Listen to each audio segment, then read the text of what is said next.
See, in this question there is a thin uniform rod pivoted at O and it is rotating with a constant angular speed omega over here. Okay, यहाँ पर एक insect है वो O से दूसरे and तक move कर रहा है with constant velocity v with respect to this rod. Okay, और t equals to t time पे ये यहाँ इंसेक्ट इस एंड पे पहुंच जाता है और रुक जाता है. ठीक है, और पूरे इसमें ओमेगा कांस्टेंट रहता है अपना पूरे मोशन में. तो मुझे मैग्नीट्यूड ऑफ टॉर्क का टाइम के साथ फंक्शन का ग्राफ बताना है यहाँ पर. So let's see the solution. मैं मान लेता हूँ किसी टी टाइम पे ये जो इंसेक्ट है इसकी पोजीशन ओ से एक्स दूरी पर पहुंच चुका है. तो मैं यहाँ पे आई नॉट की वैल्यू मोमेंट ऑफ इनर्शिया ओ के अबाउट लिख सकता हूँ इस रॉड का, जो कि हो जाएगा, मैं मान लेता हूँ रॉड का मास कैपिटल एम है तो एम एल स्क्वायर बाई 3, और जो इंसेक्ट है उसका मास स्मॉल एम मान लेते हैं तो एम एक्स स्क्वायर हो जाएगा, है ना. तो अगर मैं यहाँ से एंगुलर मोमेंटम लिखूँ ओ के अबाउट तो वो आ जाएगा आई नॉट इंटू ओमेगा, क्योंकि कांस्टेंट ओमेगा से घूम रहा है. तो मैं लिख सकता हूँ यहाँ पर m l square 3 plus m x square into omega.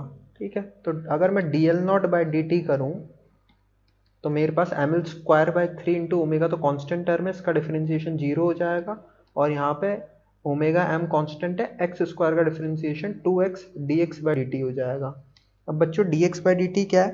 D x by d t x की चेंज होने की रेट है, और मुझे पता है इंसेक्ट v वेलोसिटी से मूव कर रहा है, तो d x by d t क्या है? यहाँ पे v है.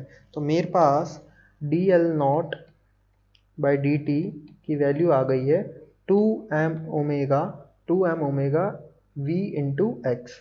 और d l naught by d t क्या है? टॉर्क अबाउट ओ है, तो ये आ गया है मेरे पास 2m omega v into x. m omega v और 2 कांस्टेंट है, तो यहाँ से मैं बोल सकता हूँ tau naught is proportional to x. अब मुझे पता है v क्या है? dx बाई डी टी है, और v कांस्टेंट है, तो अगर मैं इसको लिखूं तो dx की वैल्यू आ जाएगी v dt, और दोनों तरफ इंटीग्रेट करूं तो t इक्वल्स टू 0 पर जो इसका x की वैल्यू है वो 0 है, और t इक्वल्स टू t पे x की वैल्यू मान लेते हैं x हो गई, तो ये आ जाएगा x equals to v t. मतलब v कांस्टेंट है तो x प्रोपोर्शनल टू t है.